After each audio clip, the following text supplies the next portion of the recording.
congregarnos para adorar al Señor juntos, orar los unos por los otros y también para escuchar su palabra. Vamos al capítulo 3 del Apocalipsis.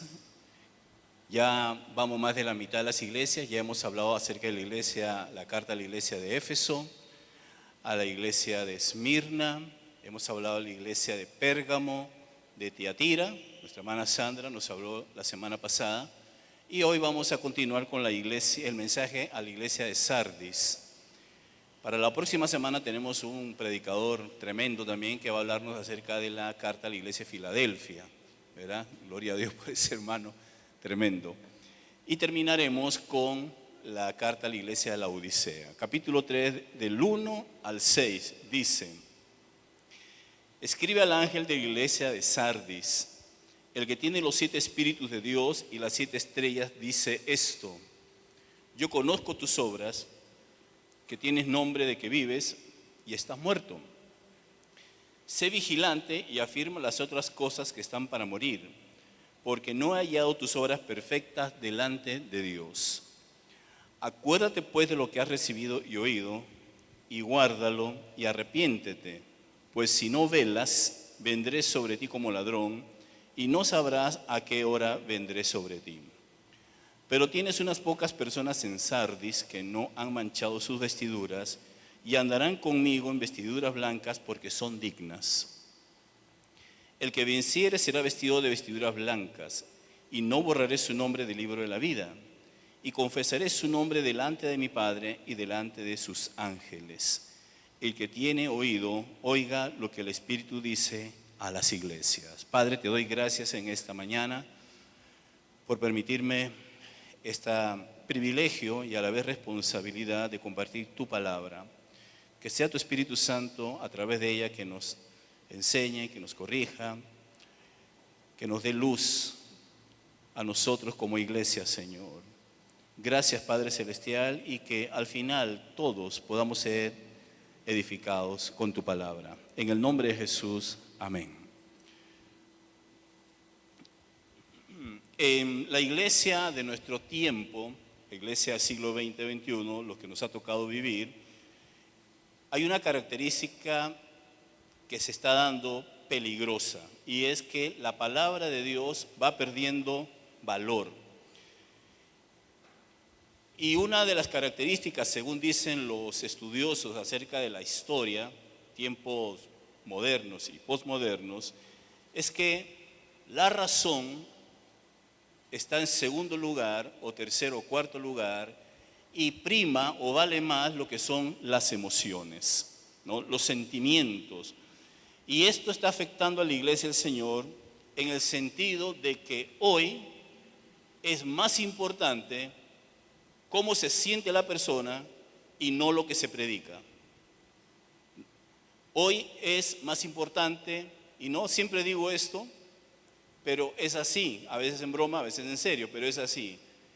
En uno de estos cultos, en algunas de otras congregaciones, el asunto viene así: bueno, mira, estuvo tremendo el culto, ¿no? La gente brincó, la gente saltó, se cayó, se levantó. Y yo le pregunto, ¿y de qué trató el mensaje?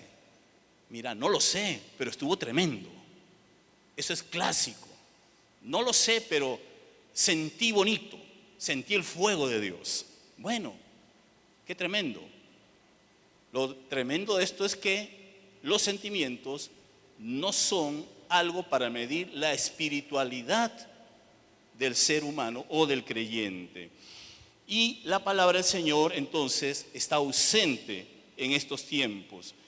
Y ya no es la palabra del Señor, ya no es un buen discipulado, sino que ahora es cómo te sientes, y lo más importante en algunos grupos es el buen nombre, la buena fama.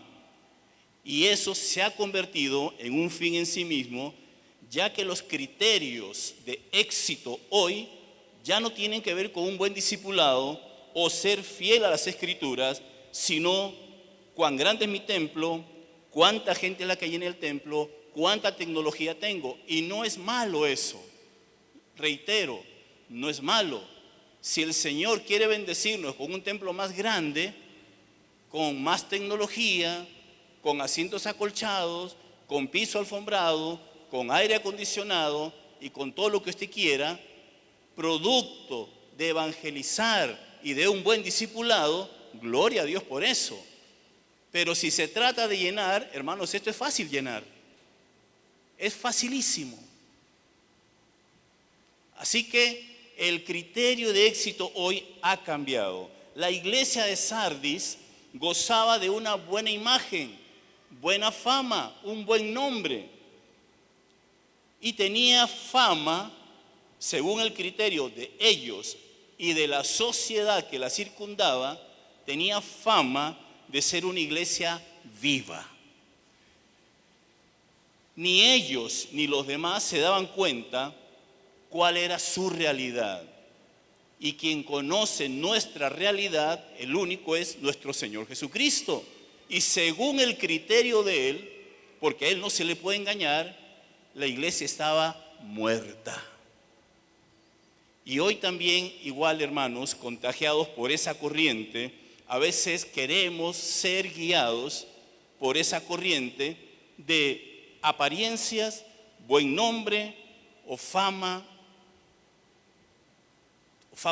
sea de la persona o de una iglesia.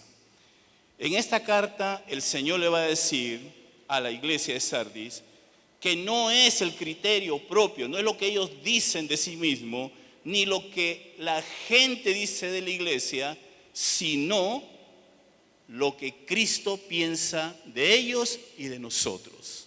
Esto, hermanos, es tremendo porque normalmente nosotros no vemos a veces las cosas como son.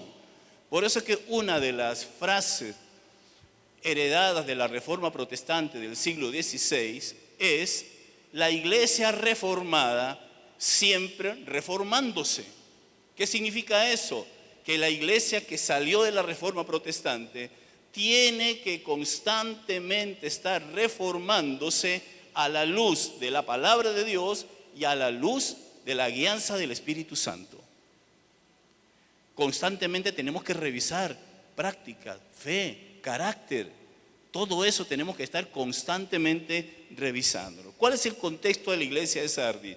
Sardis era una ciudad muy antigua. Me sorprendió leer esto porque Sardis, al momento que fue escrita aquí, tiene siglo I hacia atrás, 1200 años antes de una iglesia tranquila, de este lado del mundo, aquí, occidente. Aquí. ¿Y por qué? Porque si la iglesia estuviera así, no tendríamos tiempo para esas cosas, para minucias, como digo yo, ¿verdad? Así que es un llamado de atención que el Señor le da a la iglesia de Sardis, pero también a nosotros. Entonces, ¿por qué no vigilaba? Porque estaba confiada de que tenía buen nombre, que tenía la fama de estar viva. Pero a pesar de esa buena imagen, Cristo le llama a ella y a nosotros a que nos sacudamos y despertemos, iglesia. ¿En qué estaré dormido? Pues analicémonos nosotros. Yo también tengo que analizarme y constantemente. ¿Por qué? Porque, hermanos, no somos producto terminado, siempre estamos en proceso hasta que Cristo venga y teniendo como modelo a Jesucristo nuestro Señor. Muy bien. Y hablando de eso, hablando un poquito de la iglesia actual, ¿cuáles son los criterios modernos de éxito ministerial o de un buen nombre de una iglesia o de una iglesia famosa? Bueno, déjeme decirle, por ejemplo, ya lo dije al principio, pero voy a reiterarlos. Se dice que cierta iglesia es exitosa, que tiene buen nombre, por la cantidad de personas en un local. Si fuera así, hay iglesias mormonas, testigos de Jehová, que son más grandes que nosotros. Y no significa que ellos estén bien por el número de gente, no. Y vuelvo a decir lo que dije una vez aquí, citando a un autor. Dijo: la iglesia de Cristo latinoamericana está llena de creyentes. No hablo de esta iglesia, hablo a nivel general. La iglesia evangélica latinoamericana está llena de creyentes, pero pocos discípulos. Y se remite a las pruebas bíblicas y dice, interesantemente, la palabra creyente aparece en la Biblia 3 veces. Y la palabra discípulo aparece 269 veces. Entonces concluye diciendo que el problema de la iglesia no es que no es que haya muchos creyentes, está llena de creyentes. El problema de la iglesia evangélica latinoamericana es que hay ausencia de discípulos o pocos discípulos. Tremendo. Eso me golpeó a mí, por eso que lo recuerdo de memoria. Porque me golpeó mucho a mí. Dije, Señor, ayúdame a que día con día me asemeje más a ti. Yo cometo errores, sí. No soy perfecto, nadie lo es. Pero, Señor, ayúdanos. Otra cosa, otro criterio, tener el templo más grande, tampoco es un criterio que el Señor lo ve. Porque había congregaciones grandísimas, poderosas, como la Odisea, con muchos recursos. Pero ya saben ustedes que le dijo a la iglesia de la Odisea, que lo vamos a ver de hoy en 15. El buen nombre, la fama de la denominación o del predicador, no. Esos no son criterios. Hermanos, según Pablo, en su carta a Timoteo, la segunda carta, capítulo 4, él dice lo siguiente, versículo 7. He peleado la buena batalla, he acabado la carrera, he guardado la fe. Por lo demás me está reservada la corona de justicia. Hermanos, ¿cuál es el criterio? ¿Qué quiere Dios con nosotros? Quiere fidelidad a toda costa. Podemos ser una iglesia pequeña, mediana o grande, no importa. El punto es que el Señor, cuando venga, que nos encuentre fieles. ¿Fieles a qué? A su palabra y a Él. Amén. Y aquí viene un pasaje que me gusta mucho, es el de Ezequiel, porque está hablando de la iglesia dormida. El profeta Ezequiel hablando a futuro, primero al pueblo en su momento, porque el pueblo estaba cautivo y había desesperanza en el pueblo, porque ¿qué iba a pasar con ellos? Estaban fuera de su país, sin templo, sin sacerdocio, sin culto, y estaban como muertos. Y el Señor inspira al profeta Ezequiel en el capítulo 36, pero también el 37 y el 38. ¿Se acuerdan del valle de los huesos secos? ¿No? ¿Y qué es lo que le va a dar vida a ellos? El Espíritu. Ahora, es una profecía ciertamente para el momento, pero también a futuro, y se cumple junto con Joel capítulo 2 en Hechos capítulo 2. Pero dice Ezequiel capítulo 36, 25 y 27, para un pueblo que estaba como dormido, como muerto: os rociaré con agua limpia y quedaréis limpios. De todas vuestras inmundicias y de todos vuestros ídolos os limpiaré. Además, os daré un corazón nuevo y pondré un espíritu nuevo dentro de vosotros. Quitaré de vuestra carne el corazón de piedra y os daré un corazón de carne. Y aquí viene: pondré dentro de vosotros mi espíritu y haré que andéis en mis estatutos y que cumpláis cuidadosamente mis ordenanzas. Es decir, que lo que va a interiorizar la palabra de Dios en nosotros en algún día, que se cumple en Hechos 2, es el Espíritu Santo. Hermanos, ¿quién hace que nosotros podamos cumplir y atesorar la palabra de Dios? Es el Espíritu Santo. En segundo lugar, el otro diagnóstico es una insignificante mediocridad espiritual. ¿Por qué? Porque dice: no he hallado tus obras perfectas delante de Dios. En otra versión dice: tú no llevas a feliz término ante Dios nada de lo que haces. Tú no llevas a feliz término ante Dios nada de lo que haces. Dejan todo a medio hacer y no llevan nada hasta las últimas consecuencias. Qué duro, qué duro. Y esto, pues, hermanos, un mensaje para mí y para todos nosotros, ¿verdad? Habla de compromiso con el Señor. Habla de que si usted se compromete a hacer algo para el Señor, llévelo a buen término. Y si hablamos de escuela obreros, también no abandone, siga adelante, siga adelante. Pero más que eso, aquí la iglesia del Señor era una iglesia, vea, que tenía fama de estar viva, pero no llevaba a buen término las cosas que hacía. Y si combinamos esto con lo que le dice a la iglesia de Esmirna, de que sean fieles hasta la muerte a pesar de las pruebas, y el llamado a la iglesia de Esmirna era de que tenemos que ser fieles hasta las últimas consecuencias, llevar mi discipulado, mi fe, hasta lo último. Esta iglesia, contrario a la iglesia de Esmirna, lo dejaba a media máquina. Algo había en ella que estaba aquí, con un pie aquí y con otro pie de este lado. Hermanos, y ustedes saben que no se puede agradar a Dios así de esa forma. Y por eso Dios lo señala, el Señor señala esto a la iglesia.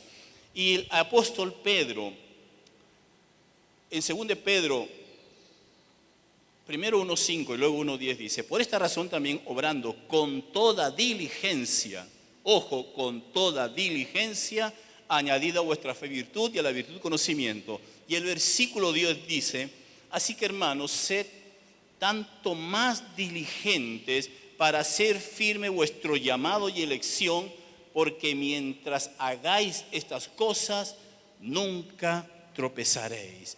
Y el apóstol Pablo a Timoteo le dice: procura, Timoteo, y ponga su nombre allí, procura con diligencia presentarte a Dios aprobado, como obrero que no tiene de qué avergonzarse, que maneja con precisión la palabra de verdad. Vea que la diligencia está relacionada con el conocimiento de la palabra de Dios. Porque dice: preséntate como Dios, ante Dios, como obrero aprobado, que no tiene de qué avergonzarse, que maneja bien, con precisión, la palabra de verdad. Y aquí una aplicación práctica. ¿Cómo vamos a manejar la palabra si no la conocemos?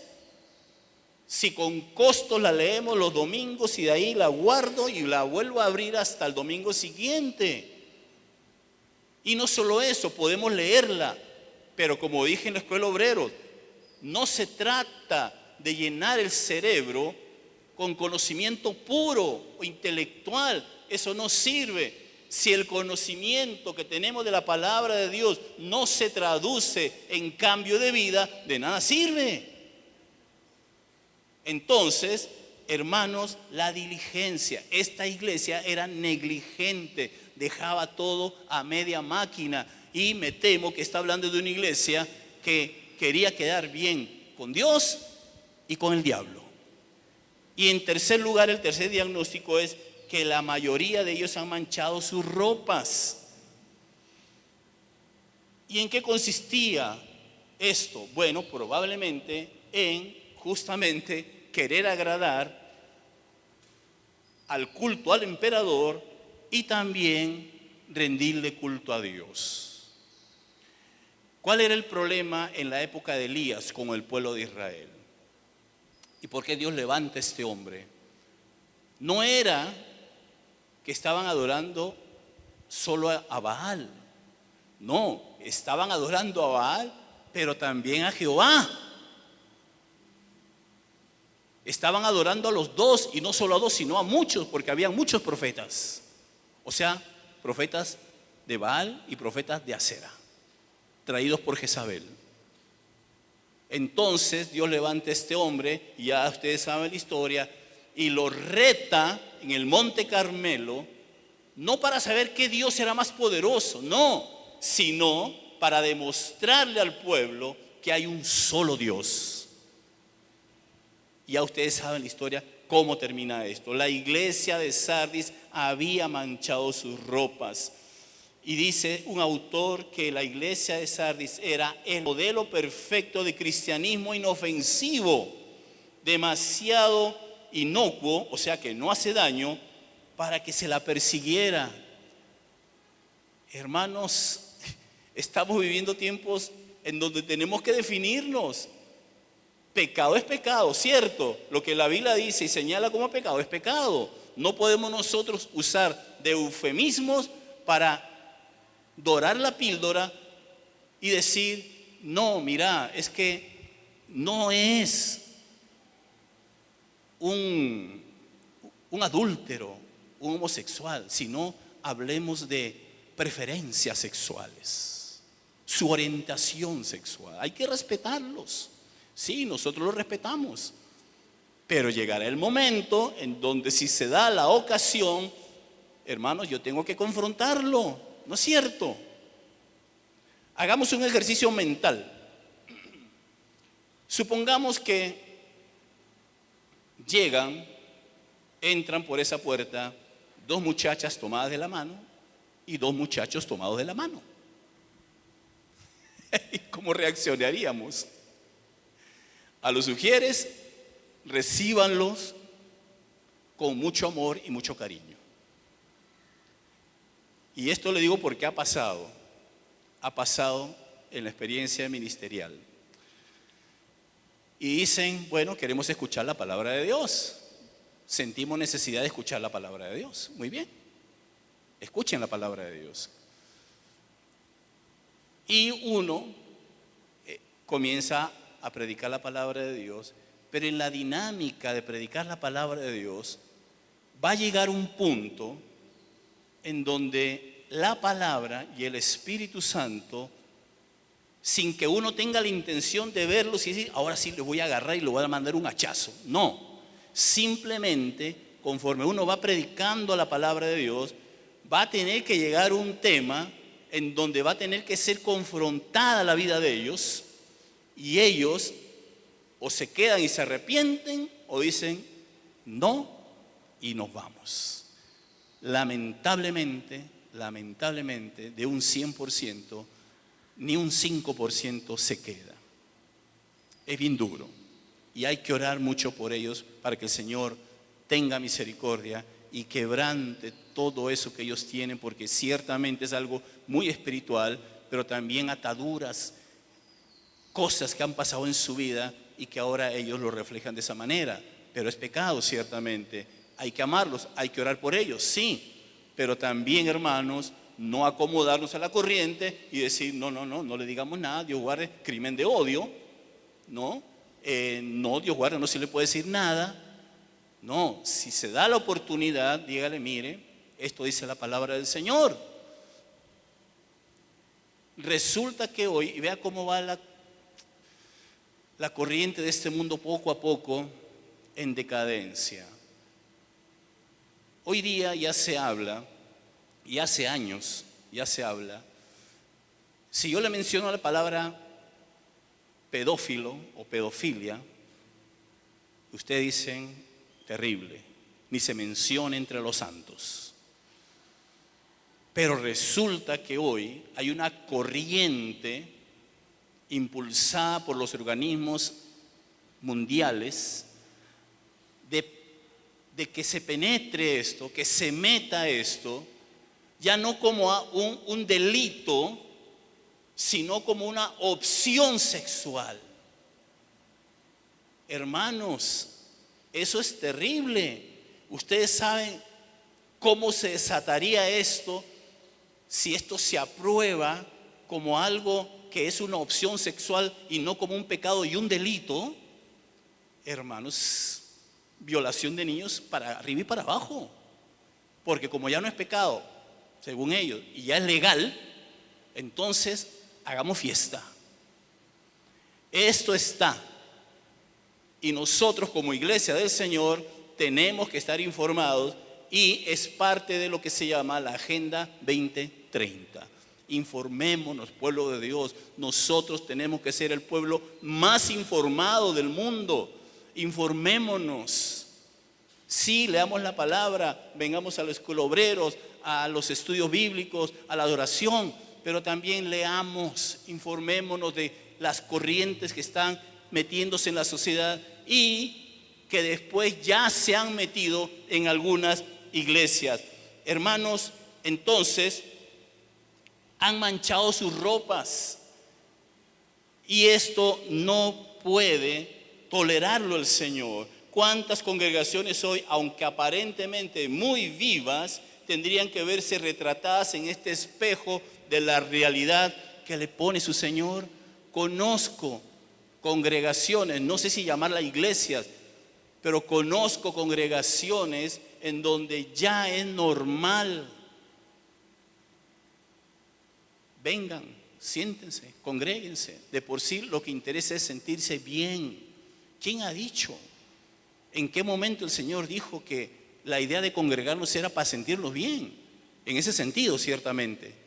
No, hermanos. Pero bueno, dejémoslo ahí y avancemos porque el tiempo no perdona. Hay un llamado al arrepentimiento en la segunda parte del versículo 2. Acuérdate, 3:2, perdón. Acuérdate pues de lo que has recibido y oído y guárdalo y arrepiéntete, pues si no velas, vendré sobre ti como ladrón y no sabrás a qué hora vendré. El llamado del Señor es que se despierte y si no se mantiene despierto, cuando menos lo espere, caerá como un ladrón. ¿Se acuerdan que no les dije, pero les digo esto? Esta ciudad, Sardis, confiada en su posición geográfica y económica, llegó a un punto donde se sintió muy cómoda y decayó en su vigilancia. ¿Qué pasó? En dos momentos de su historia, en el 549 a.C. y luego en el 216, penetraron la ciudad y fueron derrotados.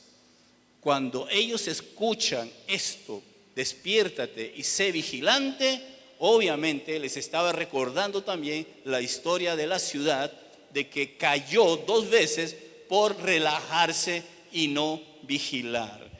Aquí, cuando dice el texto, pues si no velas, vendré sobre ti como ladrón y no sabrás a qué hora vendré sobre ti, no está hablando de la venida del Señor.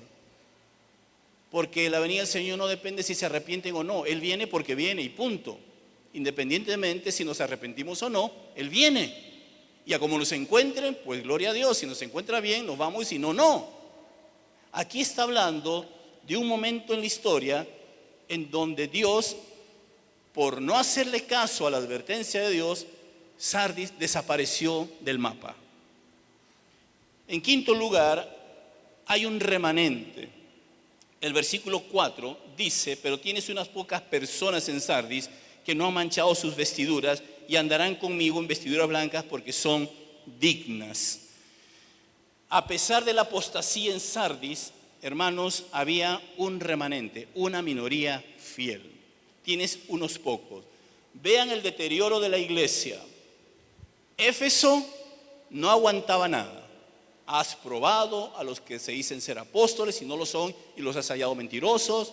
No puedes soportar a los nicolaitas, las cuales están enseñando cosas que yo aborrezco también. Aborreces a los nicolaitas. Muy bien. Una iglesia que no aguantaba nada doctrinalmente.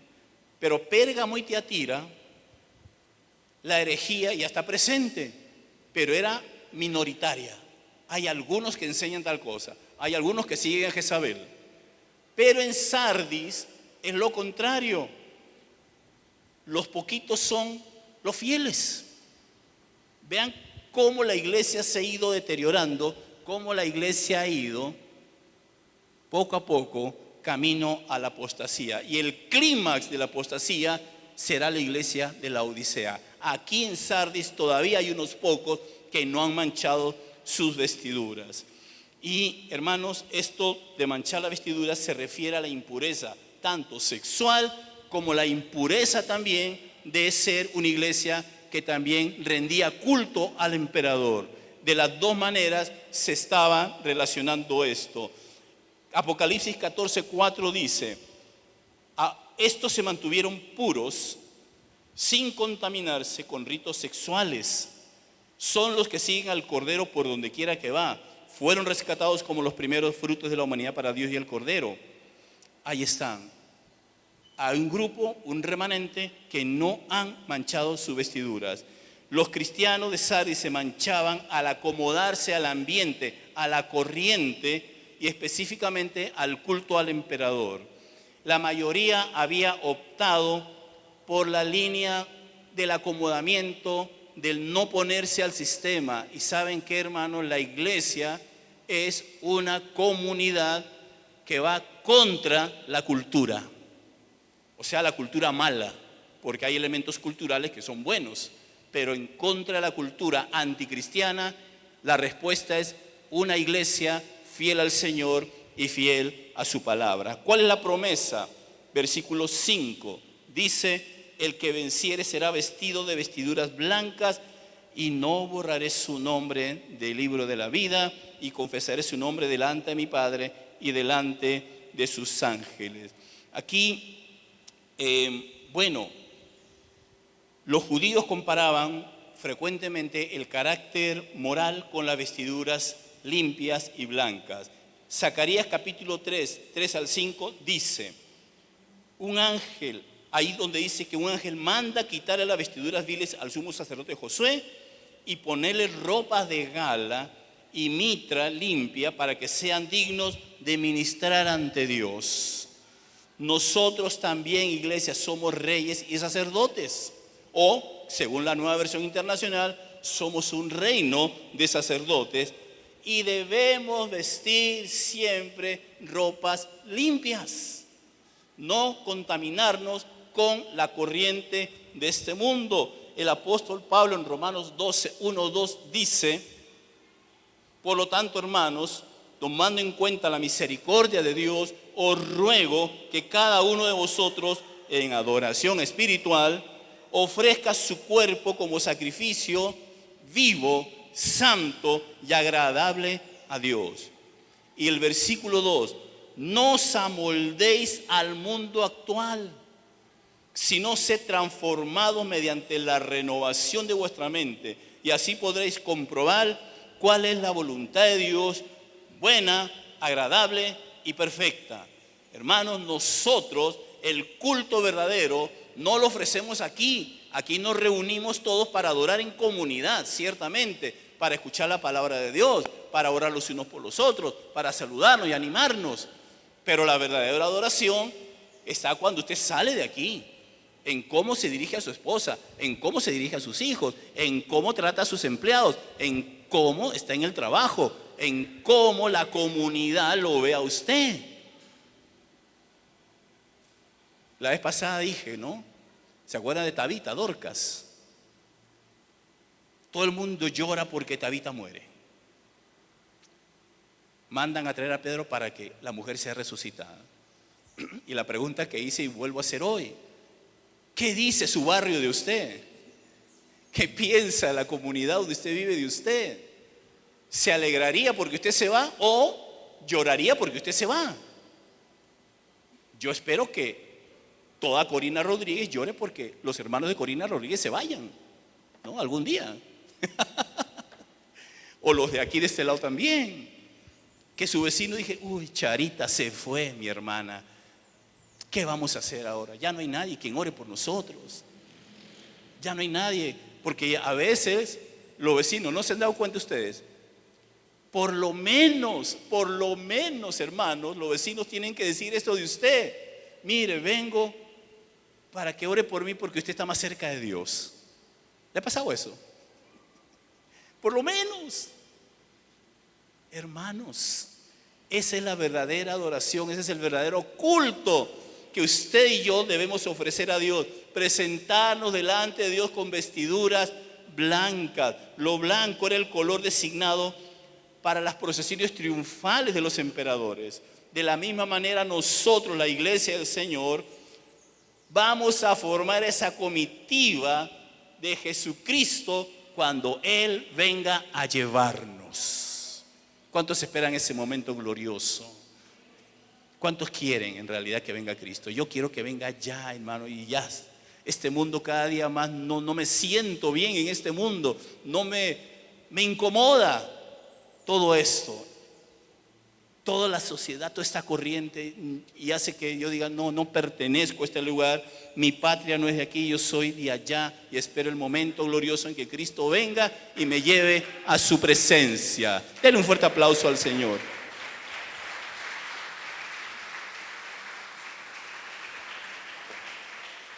El que salga vencedor. 3 cosas se dice: se vestirá de blanco, jamás borrará su nombre del libro de la vida. Y qué lindo esto, el Señor va a reconocernos. Dice, confesaré su nombre delante de mi Padre y delante de sus ángeles. ¿Se imaginan esto? Yo estaba imaginándome esto.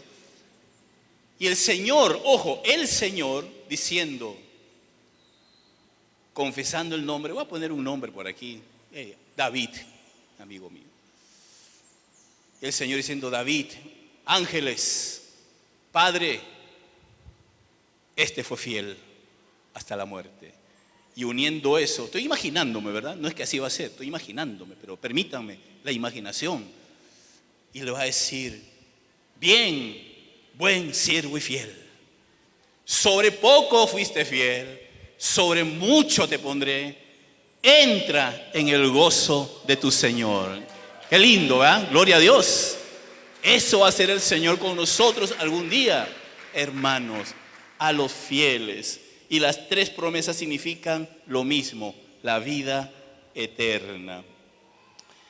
Iglesia del Señor, que el Señor nos ayude. Este mensaje nos dice mucho a nosotros. Tal vez hemos confiado mucho en nuestras propias capacidades, o nos hemos visto como que somos una iglesia que está bien, viva, pero el Señor nos recuerda hoy de que el criterio que vale no es lo que piensen de nosotros, ni lo que nosotros pensemos de nosotros mismos, sino que el criterio que vale es el de Él. Él sabe cómo está la iglesia, su iglesia, porque su presencia está con nosotros todos los días, no solamente aquí, sino cuando usted sale a su vida cotidiana, ahí también está el Señor con usted. Y siempre tenemos que estar revisándonos a nosotros mismos cómo estamos. Señor, porque podemos creernos que estamos bien. Pero siempre este mensaje nos invita a nosotros a recapacitar y decir, Señor, estaré bien, tú lo sabes todo. Examíname, oh Dios, como decía el salmista David. Examíname, en qué me falta, en qué estoy mal. Ayúdame, Señor. Las cosas que no entiendo, que no sé y que tú sabes que sí están mal en mí, Señor, házmelas ver para yo corregir y continuar, como dice el autor de Hebreos, no puesto los ojos en mí, ningún líder, sino como dice el autor de Hebreos, puesto los ojos en Jesús, el autor y consumador de la fe. Él es el modelo a seguir. Y noten ustedes que el capítulo 11 habló de muchos ejemplos de fe. Pero sí, está bien, ellos son ejemplos de fe, pero sobre quien hay que poner los ojos, la mirada y seguir es sobre el autor y consumador de la fe, Cristo Jesús. Pongámonos de pie, iglesia.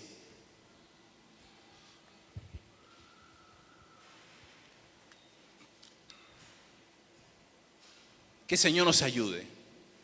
A la iglesia de Sardis le dice: tienes nombre de que estás viva, pero estás muerta. Que el Señor nos ayude a identificar qué cosas faltan en nosotros para que el Señor más adelante seamos como ese remanente que va a escribir nuestro nombre en el libro de la vida, que nos va a vestir de vestiduras blancas y que va a confesarnos delante del Padre y de sus ángeles.